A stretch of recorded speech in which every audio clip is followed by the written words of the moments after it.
Untuk proyek ini kita akan mulai. Silakan teman-teman buka website resmi dari CoreX di corex.id, di mana di website ini teman-teman bisa explore tentang berbagai macam penjelasan mengenai CoreX, termasuk untuk instalasi library dan dokumentasi atau manual booknya bagaimana cara menggunakan CoreX. Seperti itu. Tapi di sini saya akan menjelaskan secara singkat untuk spesifik proyek yang akan kita buat.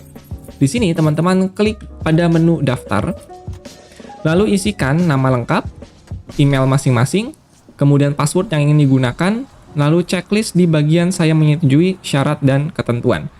Lalu teman-teman klik daftar di sana. Silakan klik daftar terlebih dahulu dan pause video ini. Jika teman-teman sudah melakukan pendaftaran, maka selanjutnya silakan teman-teman buka kembali website CoreX-nya, lalu klik tombol masuk di sini dan isikan username serta password dari teman-teman semua. Lalu klik masuk dan akan loading, nanti teman-teman akan ditampilkan tampilan seperti ini. Jika sudah seperti ini, maka kita sudah berhasil membuat akun di CoreX dan kita bisa memulai untuk memprogram CoreX-nya. Langkah selanjutnya adalah teman-teman buka Arduino IDE-nya, kemudian klik di Library Manager di sini, lalu cari nama library-nya adalah CoreX. Pada saat materi ini dibuat, CoreX sudah ada di versi 1.2.4, versi terbaru. Silakan teman-teman install di versi terbaru tersebut, klik install di sini. Oke, seperti itu. Lalu selanjutnya teman-teman perlu melakukan instalasi boardnya. Untuk melakukan instalasi boardnya, teman-teman masuk ke menu File, Preference, kemudian di bagian Additional Boards Manager, kita masukkan ke sini untuk URL-nya. Teman-teman silakan ketikkan URL-nya di bagian yang ini. Harus sama URL-nya, yang bawah tidak perlu. Silakan bisa di-pause terlebih dahulu videonya. Silakan teman-teman ketikkan URL yang ini. Jika sudah, maka teman-teman klik OK. Lalu tunggu sampai loading selesai. Ada proses loading di kanan bawah nantinya. Tunggu sampai dengan selesai. Lalu jika sudah selesai, maka teman-teman perlu masuk ke Boards Manager. Di sini teman-teman cari ESP8266. Di sini ESP8266 by Community. Teman-teman silakan klik install di sini dan tunggu sampai proses instalasinya selesai. Jika proses instalasinya sudah selesai, maka akan muncul tombol menjadi remove seperti ini. Oke, jika sudah diinstal semua, maka semuanya sudah siap dan kita bisa langsung memprogram perangkat IoT kita. Baik, langkah pertama teman-teman silakan login ke akun CoreX masing-masing. Kemudian pastikan siapkan relaynya. Di sini kita akan menggunakan relaynya untuk dapat kita kontrol lampu di rumah berdasarkan waktu. Dan nanti untuk waktunya kita akan menggunakan protokol NTP. Jadi karena kita sudah menggunakan IoT, maka kita tidak perlu lagi menggunakan baterai untuk menyimpan data waktu atau kita sebutnya sebagai RTC, Real Time Clock.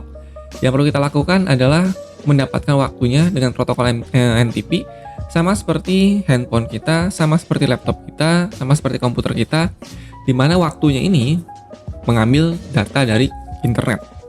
Nah, di controller kita akan melakukan hal yang sama, di mana waktunya kita akan ambil data dari internet.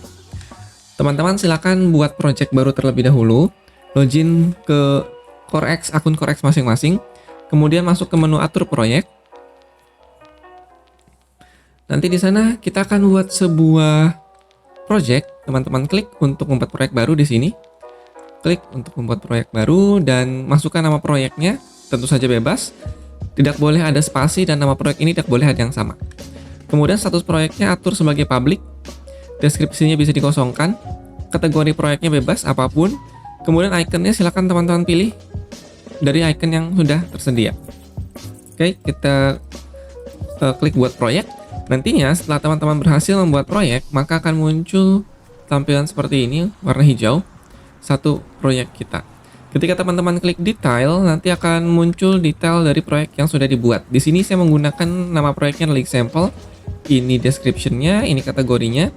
Untuk kolaborator dan untuk pengguna, dibiarkan saja dulu, tidak perlu diisi. Kemudian ikonnya pun saya sudah pilih, seperti itu.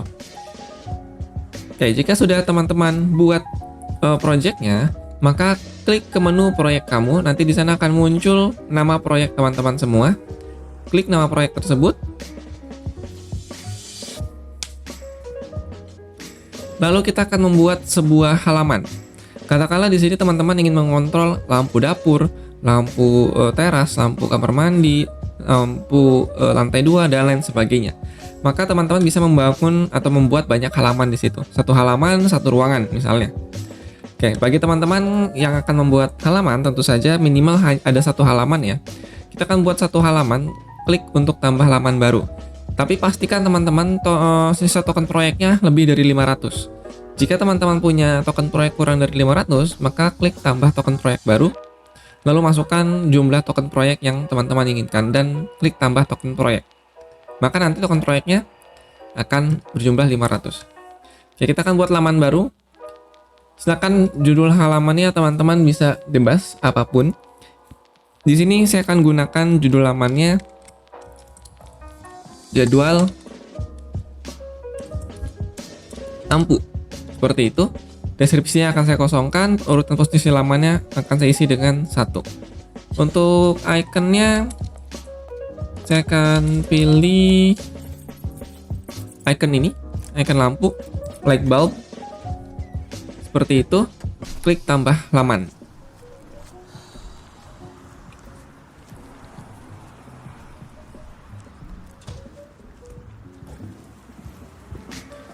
Oke, jika teman-teman lihat di sini, kita sudah punya halaman baru, jadwal lampu. Seperti itu. Dan teman-teman bisa klik di sini, di proyek kita, project example. Itu adalah URL atau link dari project kita, sehingga nanti URL ini yang teman-teman share untuk digunakan projectnya. Kita lihat di sebelah kiri sudah ada menu jadwal lampu, dan di sini masih belum ada widget, masih kosong widgetnya. Oleh karena itu kita perlu buat widget baru. Teman-teman di jadwal lampu ini klik widgetnya. Tentu saja nama halamannya akan berbeda ya, sesuai dengan yang teman-teman buat. Di sini yang akan kita kontrol adalah untuk relay-nya. Jadi kita bisa tambah baru. Kita akan buat widgetnya lampu seperti itu. Lalu kita gunakan tombol switch. Kita akan atur nyala dan matinya lampu. Oke, tambah widget.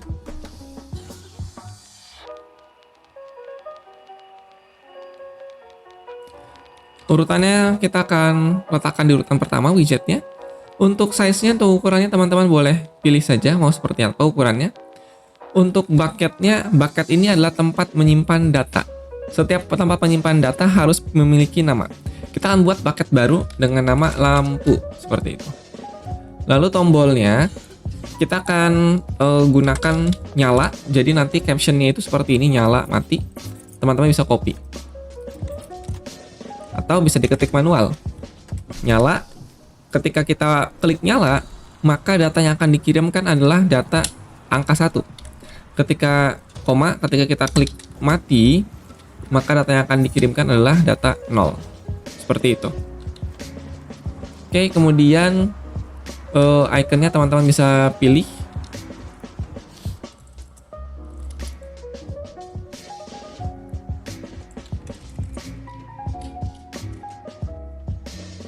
Saya akan menggunakan icon yang ini kembali, sama seperti kita membuat laman, kemudian klik buat widget.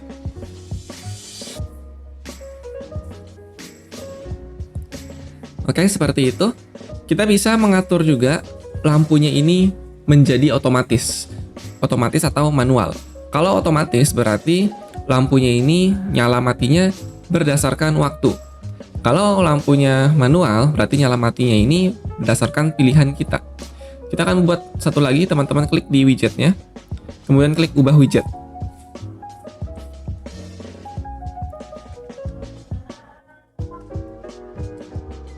Kemudian teman-teman tambahkan lagi di sini nyala, mati, otomatis. Untuk otomatis nilainya kita bisa gunakan 2. Seperti itu. Kita ubah widget. Maka teman-teman sudah punya satu buah widget. Kita cek lagi di example. Jadwal lampunya kita close, kemudian kita buka kembali. seperti ini. Kita bisa mengatur nyala dari lampunya itu nyala atau mati, atau lampunya itu otomatis. Jika kita gunakan otomatis, maka lampunya nanti kita akan gunakan waktu dari NTP server. Katakanlah kita akan buat ketika malam menyala, ketika siang atau pagi akan mati secara otomatis. Tapi kalau kita atur nyala mati, maka tidak otomatis lagi nyala mati lampunya.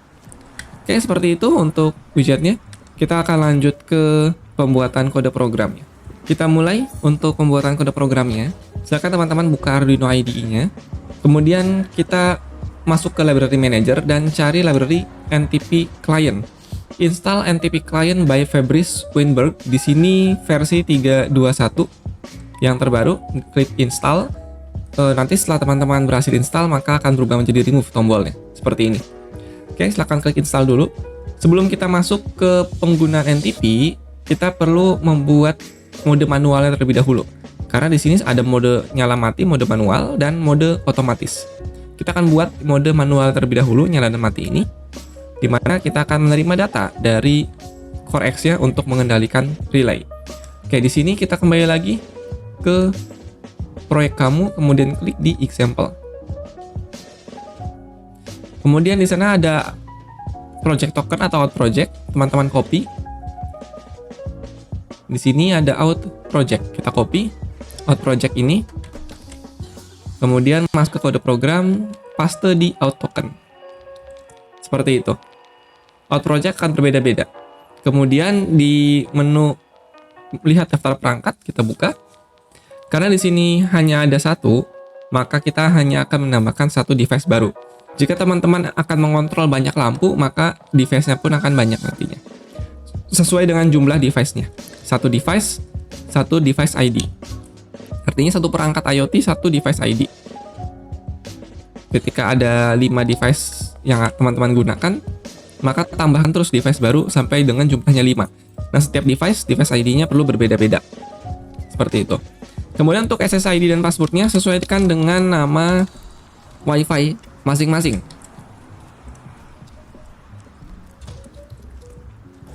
Begitu pula untuk passwordnya sesuaikan dengan nama WiFi masing-masing. Nah, di sini untuk relay ini terhubung ke pin D5. Oleh karena itu kita perlu di setupnya tambahkan pin mode D5 sebagai output. Seperti itu. Kemudian di receive-nya kita perlu menggunakan pengkondisian if. If-nya ini adalah bucket. Seperti itu. Jika bucketnya sama dengan lampu, maka kita cek datanya. If seperti itu, data sama dengan 1, satunya ini string, maka digital write pin nomor D5 hide akan menyala. Else if data sama dengan 2 atau lebih tepatnya 0, bukan 2 ya, 2 nanti untuk mode manual. Mode otomatis. Digital write D5 low. Seperti itu. Kita buat mode manualnya terlebih dahulu. Nanti untuk mode lainnya kita gunakan else if data sama dengan 2. Ini adalah mode otomatisnya. Seperti itu. Ketika datanya adalah 2, maka masuk mode otomatis berdasarkan waktu. Tapi kita akan buat dulu mode manualnya. Oke, silakan teman-teman pilih boardnya terlebih dahulu. Klik di sini, kemudian select other port and board. Cari Wemos, D1, R2, dan Mini. Kemudian pilih port USB-nya. Oke, dan teman-teman klik tombol upload. Kita tunggu sampai proses uploadnya selesai. Oke, proses upload di sini sudah selesai. Kita akan coba buka ke CoreX-nya. Kemudian teman-teman buka ke project-nya. Dan kita akan cek dulu statusnya. Di sini teman-teman paling bawah ada status dari perangkatnya. Status ini untuk mengecek apakah perangkatnya online atau offline. Teman-teman bisa lihat device ID ini statusnya adalah online, berarti sudah terhubung ke CoreX. Maka ketika kita gunakan di CoreX-nya, di jadwal lampu seperti itu, kita bisa coba menyalakan, maka relaynya akan menyala. Kemudian pilih mati, maka relaynya akan mati. Nyala, relay akan menyala, mati, relay akan mati. Seperti itu. Oke, kita sudah berhasil untuk menyalakan dan mematikan relaynya menggunakan CoreX. Selanjutnya kita bisa menggunakan waktu NTP server untuk menyalakan dan mematikan relaynya. Jika pagi, maka relay mati. Jika malam, maka relay menyala. Seperti itu. Oke, kita akan lanjutkan kembali. Baik, kita akan mulai kembali untuk membuat mode otomatisnya sekarang. Silakan teman-teman install library NTP client-nya. Di sini NTP client adalah library untuk kita bisa mendapatkan data waktu dari server NTP, sehingga nanti waktunya antara satu perangkat dengan perangkat yang lainnya akan sama semua. Seperti itu. Oke, langkah pertama untuk menggunakan NTP client, maka kita harus melakukan include terlebih dahulu ke library NTP client tersebut. Include NTP besar semua, client C-nya besar. Seperti itu, .h titik h.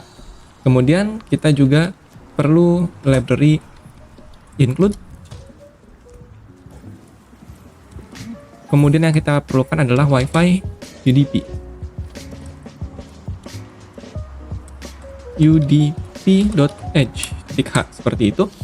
Dan di sini teman-teman nanti akan mengambil data Wi-Fi-nya tentu saja lewat UDP. Karena untuk NTP kita langsung mengambil data dari server. Seperti itu. Kemudian kita juga perlu menyiapkan sebuah variabel untuk menyimpan zona waktunya. Kita akan buat konstanta untuk variabelnya dengan tipe data integer seperti itu, atau kita bisa buat dengan long agar lebih aman ya. Kemudian kita akan buat UTC offset in second. Kita gunakan bahasa Inggris UTC offset in seconds.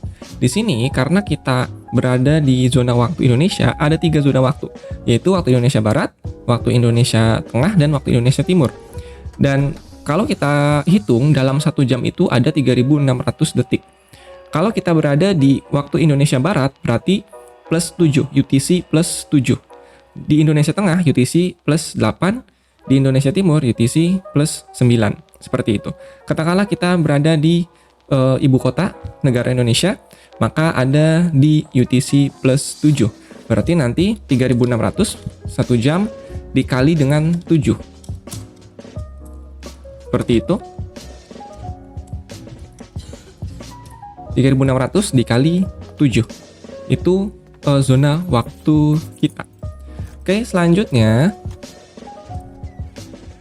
kita perlu membuat objek untuk UDP-nya. Di sini untuk pembuatan objek kita akan letakkan setelah Wi-Fi saja ya.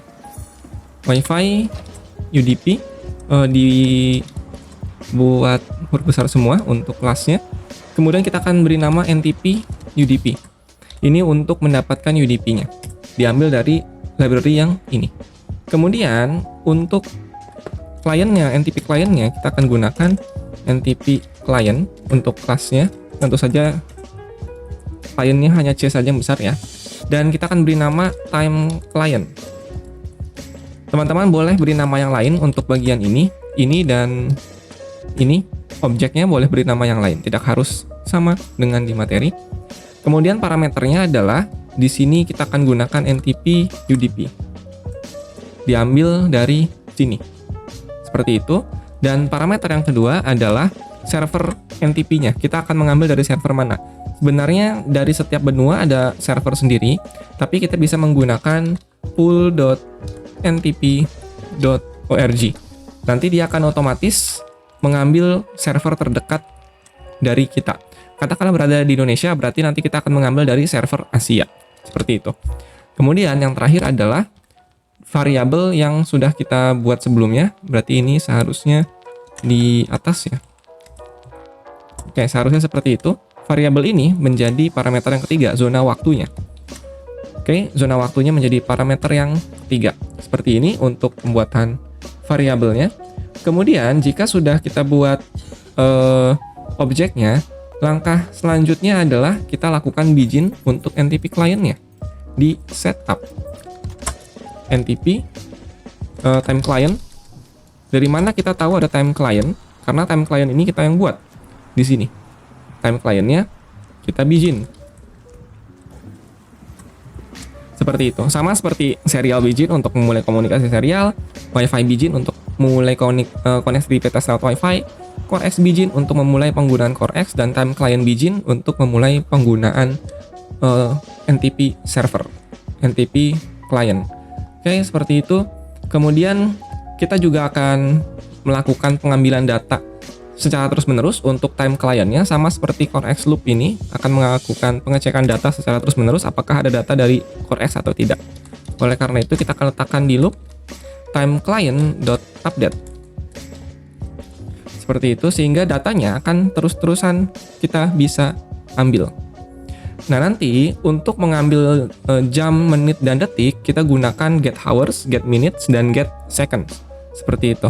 Oke, kita akan masukkan nanti di dalam receive di sini. Untuk variabelnya kita akan gunakan variabel tipe data string jamnya. Jam itu adalah time client.get hours. Time client.get hours. Seperti itu, kita akan mendapatkan data jamnya. Kemudian jam, minute, get minutes. Sebenarnya teman-teman juga bisa mendapatkan second, bisa mendapatkan tanggal, dan bisa mendapatkan yang lain ya selain jam dan menit. Tapi karena di sini kita hanya akan mendapatkan jam dan menit saja untuk pengkondisian lampunya, karena yang akan kita buat adalah jika pagi lampunya mati, jika malam lampunya nyala. Maka cukup dua ini saja, menit dan jam.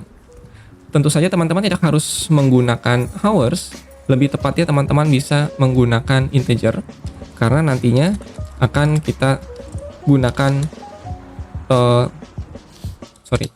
nantinya gunakan untuk pengkondisian perbandingan kurang dari, lebih dari. Kurang dari jam 6 misalnya ya, jam 6 sore, kurang dari jam 6 sore, maka dia akan mati. Lebih dari jam 6 sore, maka dia akan menyala. Jadi kita akan gunakan perbandingan seperti itu. Jadi teman-teman bisa gunakan tipe data integer. Kita coba terlebih dahulu untuk di-compile apakah ada error di sini. Jika tidak ada error, kita lanjutkan nanti masuk ke bagian else if di sini. Kita akan gunakan if di dalamnya, di mana akan melakukan pengecekan berdasarkan waktu. Oke, kita tunggu dulu sampai kompilasinya selesai. Baik, di sini sudah selesai kompilasinya, tidak ada yang error, berarti kita akan lanjutkan lagi untuk di bagian pengkondisian berdasarkan waktunya. Sekarang kita akan lakukan pengkondisian untuk mode otomatisnya di sini, di mana kalau mode manual hanya nyala dan mati, kita atur sendiri. Jika kita masuk ke dalam mode otomatis, berarti nanti akan masuk ke pengkondisian yang ini. Seperti itu. Kita akan buat jika waktu menunjukkan pukul jam 6 pagi sampai jam 5 sore, kita akan buat seperti itu. Jam 6 pagi sampai jam 5 sore, maka lampu menyala. Tapi jika bukan jam 6 sampai jam 5, maka lampu akan mati. Kita akan buat pengkondisiannya jika seperti itu. Untuk jam, kita gunakan hours. Atau teman-teman bisa di sini gunakan 6.30 misalnya. Jam setengah 7, lampunya seharusnya ini mati. Jam setengah 7, lampunya mati. Setengah 7 pagi. Nanti jam 5 sore, lampunya menyala. Bisa seperti itu. Tapi kita buat saja 00 terlebih dahulu. If hours itu lebih dari jam 6 dan hours kurang dari jam 17, maka digital right dia akan menyala lampunya, yaitu di pin D5 relaynya menyala. Else digital write di pin D5 relaynya mati. Jadi jika bukan masuk ke jam 6 atau lebih dari jam 6 atau lebih dari jam 17, kurang dari jam 17 di antara 6 sampai 17, maka lampunya menyala. Tapi nanti jika bukan di antara ini, maka lampunya akan mati. Seperti itu. Oke, kita coba compile terlebih dahulu dan coba upload. Tunggu sampai proses compile dan proses uploadnya selesai. Oke, uploading. Dan di sini kita akan cek di CoreX-nya ya, apakah sudah berhasil terhubung ke WiFi atau belum. Kita cek di sini di bagian status. Oke, statusnya online. Kalau kita close dan kita tampilkan kembali statusnya, teman-teman bisa lihat statusnya sudah langsung online. Dan untuk penjadwalan lampu ini, kita bisa nyalakan dan matikan relaynya seperti itu, atau kita bisa masuk ke mode otomatis. Jika masuk ke mode otomatis, maka lampunya akan otomatis menyala dan mati berdasarkan waktu yang sudah kita tentukan. Jadi dia masuk ke data 2, masuk ke pengkondisian yang ini. Oke, seperti itu untuk project lampu otomatis kita. Silakan teman-teman buat sebanyak mungkin untuk kontrolernya bisa dikontrol menggunakan CoreX.